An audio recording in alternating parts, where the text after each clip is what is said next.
திருச்சிற்றம்பலம். தென்னாருடைய சிவனையை போற்றி, எந்நாட்டவருக்கும் இறைவா போற்றி. அனைவருக்கும் வணக்கம். நாம 2024ஆம் ஆண்டு சனி பகவானுடைய வக்ர பயிற்சி பலன்களை பத்தி தான் நம்ம முழுமையா இந்த வீடியோல பார்க்கலாம். சனி பகவான் ஜூன் மாதம் 29ஆம் தேதியிலிருந்து நவம்பர் மாதம் 15ஆம் தேதி வரைக்கும் வக்ரமாகிறார். அதாவது கும்ப வீட்டிலிருந்து மறுபடியும் மகர வீட்டுக்கு ரிவர்ஸ் வருகிறார். உங்க ஜாதகத்துல சனி பகவான் அப்படின்னு போட்டு ஆர் வி அல்லது வா அப்படின்னு போட்டிருந்தாங்கன்னா உங்க ஜாதகத்துல சனி பகவான் வக்ரம் ஆயிருக்காருன்னு அர்த்தம். உங்க ஜாதகத்துல சனி வக்ரமா இருந்தா நிச்சயமாக இது ஒரு யோக காலங்களாக இருக்கும். சனி வக்ரம் இல்லைன்னா ஓரளவுக்கு கவனமா இருங்க அப்படிங்கறதையும் தெரிஞ்சுக்கோங்க. சனிய வக்ரமாகிறார் அப்படின்னு பாத்துட்டீங்கன்னா முற்பிரிவில நீங்க யாருக்கும் தொழிலை கத்து கொடுக்காம இருக்கிறது, வேலையை கொடுத்துட்டு அதற்குண்டான ஊதியத்தை கொடுக்காம இருக்கிறது, தாய் தந்தையரை கவனிக்காம இருக்கிறது, அதே போல ஊனமுற்றோர்கள் முதியோர்களோட சாபத்தை வாங்குறதுனால இந்த பிரிவுல சனி வக்ரம் ஆகிறார். அப்ப சனி வக்ரம் ஆனாலே நீங்க அதற்குண்டான இந்த மாதிரி ஒரு நன்மைகளை, இப்ப நான் சொன்னேன் இல்லைங்களா, இந்த விஷயத்துல நன்மைகளை செய்தால் மட்டுமே அந்த வக்ரத்திற்குண்டான அந்த பாவ கர்ம மூட்டை குறையும். ஒண்ணு.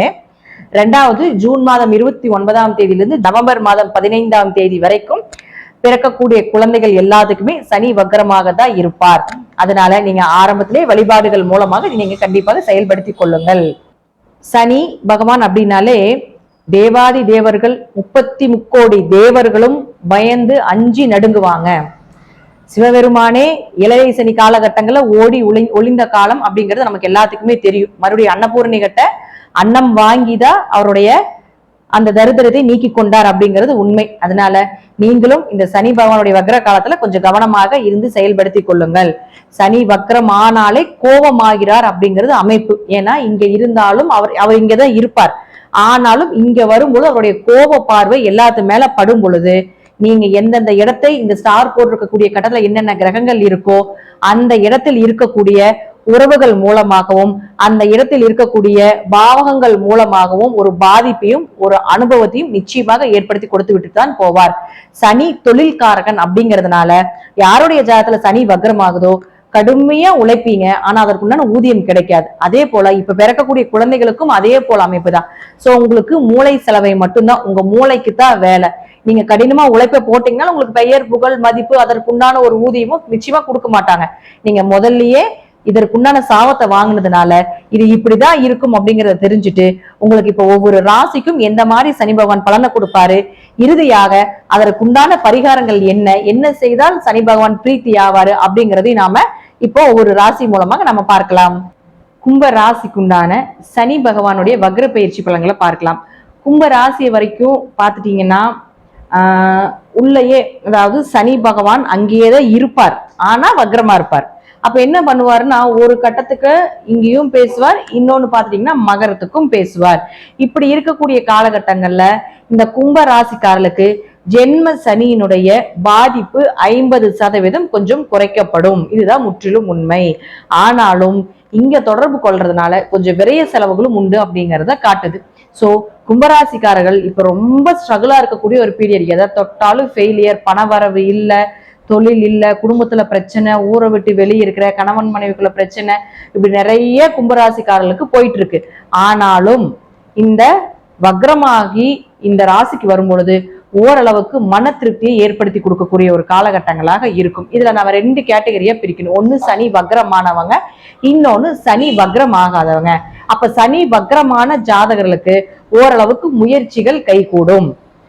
நீங்க செய்துட்டு இருக்கக்கூடிய செயல்கள் எல்லாமே வெற்றி பாதையை நோக்கி போறதுக்குண்டான வாய்ப்புகள் உண்டு. ஒரு நல்ல பெயர், புதிய முயற்சி, அந்த முயற்சி சக்சஸ் ஆகிறதுக்குண்டான வாய்ப்புகள், பண வரவு, ஏதாவது ஒரு வழியில ஒரு பெருமூச்சு விடக்கூடிய ஒரு சூழ்நிலைகளை கொடுத்து விடுவார் உங்க ஜாதகத்துல சனி வக்ரமாக இருந்தால். வக்ரமா இல்ல அப்படின்னா கொஞ்சம் எதை செய்தாலும் கொஞ்சம் யோசிச்சு பண்ணுங்க. புதிய முயற்சிகள் வேண்டாம்.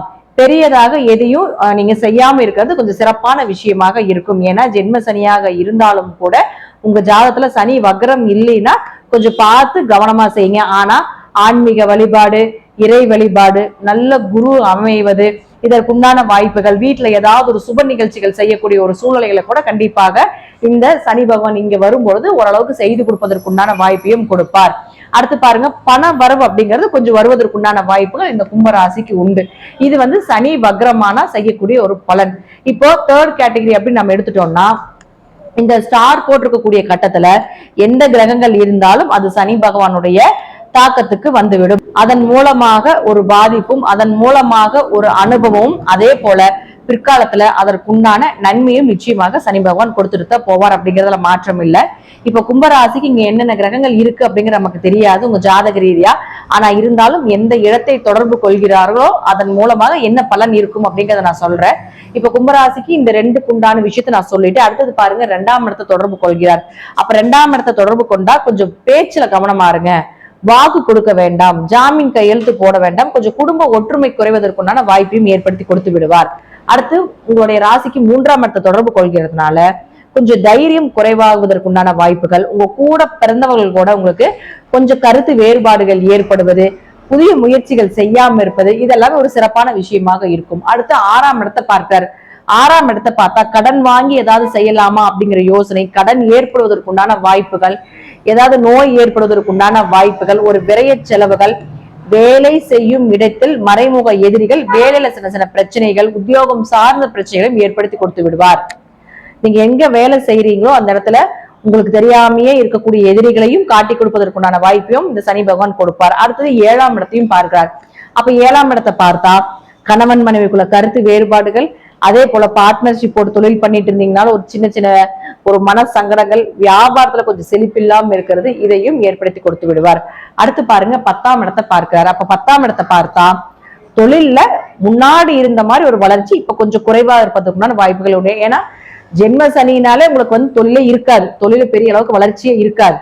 தொழிலை விட்டுட்டு வேற ஏதாவது பெறலாமா அல்லது வேலைக்கு போலாமா அப்படிங்கிற அமைப்பை எல்லாமே கொடுப்பார் இந்த ஜென்ம சனி காலகட்டங்களை. ஆனாலும் இப்ப மறுபடியும் 10ஆம் இடத்துக்கு கொஞ்சம் தொடர்பு இருக்கிறதால கொஞ்சம் கவனமா இருங்க. தொழில் ஸ்தானத்துல புதுசா எதுவுமே பண்ண வேண்டாம் அப்படிங்கறதா முற்றிலும் உண்மையான ஒரு விஷயம். அடுத்தது பாருங்க 12ஆம் இடத்தை தொடர்பு கொள்றதுனால விரைய செலவுகள் உண்டு. சோ கொஞ்சம் கவனமாக இருந்து மருத்துவ செலவு இல்லாம இருக்கிறது நல்லது அப்படிங்கிறது மட்டும் இந்த காலகட்டத்தை நீங்க தெரிந்து கொள்ள வேண்டும். அடுத்தது கடின உழைப்பை போட்டுட்டீங்கன்னா பெரிய அளவுக்கு பாதிப்புகள் இல்லை. இது அடுத்தது இப்போ தசாபுத்தி படியும், அதே போல ஜாதகத்துல சனி பகவான் எங்க இருக்கிறார் அப்படிங்கறதையும் நம்ம பார்க்கணும். அடுத்தது இந்த கட்டத்துல என்னென்ன கிரகங்கள் இருக்கின்றார்களோ அதற்கு தகுந்தது போல நான் சொல்லக்கூடிய கருத்துக்கள் சிறிது மாறுபடலாம். இப்ப அடுத்து நம்ம இதற்கு என்ன வழிபாடுகள் பண்ணலாம் அப்படிங்கறதையும் நம்ம பார்க்கலாம்.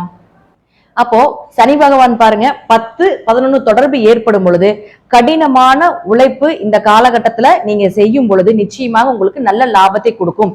இதே உங்க ஜாதகத்துல சனி வக்ரமாக இல்லைன்னா புதுசா இன்வெஸ்ட்மெண்ட் பண்ணாதீங்க, தொழில்ல எந்த மாற்றத்தையும் செய்ய வேண்டாம். தொழில் ரீதியாக நீங்க என்ன விஷயங்கள் செய்தாலும் அது உங்களுக்கு மிகப்பெரிய டிராபேக் கொடுத்து விடும். அதனால என்ன இருக்குதோ அதை கொண்டு போங்க. லாபம் வரலினாலும் பரவாயில்ல, இந்த சனி வக்ர பயிற்சி முடிந்ததுக்கு அப்புறம் நிச்சயமாக மிகப்பெரிய லாபத்தை ஏற்படுத்தி கொடுப்பார். அதே போல பாருங்க உங்க ஜாதகத்துல நான் ஸ்டார் போட்டிருக்கக்கூடிய கட்டத்துல எந்தெந்த கிரகங்கள் இருக்கின்றார்களோ அந்த கிரகம் சார்ந்த ஏதாவது ஒரு சின்ன சின்ன பாதிப்புகளையும் அதற்குண்டான யோகத்தையும் நிச்சயமாக சனி பகவான் ஏற்படுத்தி கொடுப்பார். தீராத ஆசைகள், நிறைவேறாத ஆசைகள் இதெல்லாமே நிச்சயமாக நிறைவேற்றி கொடுப்பதற்குண்டான வாய்ப்புகளும் உண்டு.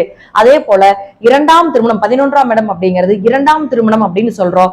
யாருக்காவது 2ஆம் திருமணம் செய்யறதுக்கு உண்டான வாய்ப்புகள், அதற்குண்டான பொண்ணோ மாப்பிள்ளோ நீங்க தேடிட்டு இருந்தீங்கன்னா இந்த காலத்தை பயன்படுத்திக்கோங்க. நிச்சயமாக உங்களுக்கு அதற்குண்டான வாய்ப்புகளை இந்த சனி பகவான் ஏற்படுத்தி கொடுப்பார். 10 அப்படின்னா கர்மஸ்தானம் சொல்றோம். அதனால குடும்பத்துல கொஞ்சம் கவனமாக இருக்க வேண்டும். வண்டி வாகனத்துல கொஞ்சம் கவனமா போயிட்டு வாங்க. சனி ராகுவை பார்க்கும் பொழுது இரவு நேர பயணத்தையும் கொஞ்சம் தவிர்த்து கொள்வது என்பது ஒரு சிறப்பான விஷயமாக இருக்கும். நண்பர்களோடையும் உங்களுடைய கூட்டாளிகளோடையும் கொஞ்சம் கவனமாக இருந்து செயல்படுத்த வேண்டும். நோய் சார்ந்த விஷயங்கள், ஆரோக்கியம் சார்ந்த விஷயத்துல கொஞ்சம் கவனமா இருங்க. நரம்பு சார்ந்த விஷயத்திலையும் கொஞ்சம் கவனமா இருங்க. ராகு அப்படின்னா நரம்புன்னு சொல்றோம். நாம இப்ப கோச்சாரப்படி கிரகங்கள் எது தொடர்பு கொள்ளுதோ அதை மட்டும் நான் உங்களுக்கு சொல்றேன். இப்ப சனி ராகு பார்க்கும்போது அதுவும் 12ஆம் இடம்ங்கிறது உங்களுக்கு மருத்துவ செலவை சொல்றதுனால நரம்பு சார்ந்த விஷயங்கள், சரியா தூக்கம் வராம இருக்கிறது, இது எல்லாமே கொஞ்சம் உண்டு. சோ நீங்க இந்த மேஷ ராசி சனி வக்ரமாக உங்க ஜாதகத்தில் இருந்தால் மிகப்பெரிய யோக பலனையும், வக்ரம் இல்லாம இருந்தால் உங்களுடைய தொழிலையும் உங்களுடைய லாபத்திலும் உங்களுடைய ஆரோக்கியத்திலும் கொஞ்சம் கவனம் செலுத்த வேண்டும். மற்றபடி உங்க ஜாதகத்துல தசாபுத்தி எப்படி செயல்படுதோ அதே போல சனி பகவான் எங்க இருக்கின்றாரோ இந்த 6 கட்டங்கள்ல என்ன கிரகங்கள் இருக்கின்றதோ அதை பொறுத்து நான் சொல்லக்கூடிய கருத்துக்கள் சிறிது மாறுபடலாம். திருநள்ளாறு சென்று வருவது, குச்சனூர் சனி பகவானை வழிபாடு செய்வது, ஊனமுற்றவர்களுக்கு உதவி செய்வது, சனி பகவான் அப்படின்னா வயதானவர்கள் சொல்றோம், வயதானவர்களுக்கு உதவி செய்வது, அதே போல தாய் தந்தையருக்கு காலத்துல அவங்களுக்கு உதவியா இருப்பது, இது போல செயல்களை செய்யும் பொழுது சனி பகவானுடைய தாக்கங்கள் குறையும். அதே போல சிவன் கோவிலுக்கு போனீங்கன்னா கண்டிப்பாக கால பைரவருக்கு வழிபாடு செய்வது, அதே போல சனி பகவானுக்கு வழிபாடு செய்யக்கூடிய ஒரு சூழ்நிலைகள் இதெல்லாமே நீங்க ஏற்படுத்திக் கொள்ளுங்க. அதிகமா சிவன் கோயிலுக்கு இந்த காலகட்டங்களை போகும் பொழுது சனி பகவானுடைய பாதிப்பு நிச்சயமாக குறைக்கப்படும். அன்னதானம் செய்வது, அஷ்டமி வழிபாடு செய்வது, அன்னதானத்தின் மூலமாக பல பிறவிகளினுடைய கர்ம மூட்டைகள் குறையும் அப்படிங்கிறது நம்ம சாஸ்திரத்துல இருக்கு. அப்போ உங்களால முடிஞ்ச ஒருத்தருக்காவது சனிக்கிழமை தோறும் அன்னதானம் செய்வது இதெல்லாமே நீங்க பாத்துக்கோங்க. ஏன்னா சனிக்கிழமை எல்லாருமே சனிக்கிழமையே போய் அன்னதானம் பண்றாங்க. அதனால முடிந்த அளவுக்கு இல்லாதவங்களுக்கு செய்யுங்க. இப்ப நம்ம பாத்துட்டோம்னா கோயிலுக்கு வெளியே ஒரு 10 பேர் இருந்தாங்கன்னா 10 பேர் 10 பேக்கெட் வச்சிருக்காங்க. அடுத்த நாள் காலையில நிறைய வேஸ்டேஜ் தான் ஆகுது. அதனால இல்லாதவங்களுக்கு கொடுப்பது, உங்க பக்கத்து வீட்டுக்காரங்க, மாசமாக இருக்கக்கூடிய பெண்களுக்கு கொடுப்பது, ரொம்ப ஏழையா இருக்காங்க அவர்களுக்கு ஏதாவது ஒரு பண உதவி செய்வது, இதெல்லாமே சனி பகவானுடைய தாக்கத்தை முற்றிலும் குறைத்து கொடுக்கக்கூடிய ஒரு பரிகாரமாக நிச்சயமாக செயல்படும். இந்த வழிபாடுகள் எல்லாமே செய்யும் பொழுது சனி பகவான் நிச்சயமாக உங்களுக்கு பெரிய அளவுக்கு பாதிப்புகளை கொடுக்க மாட்டார். நன்றி. மீண்டும் ஒரு நல்ல பதிவுல சந்திக்கலாம். திருச்சிற்றம்பலம், தில்லையம்பலம், ஸ்ரீ நரசிம்மர் திருவடிகளே சரணம்.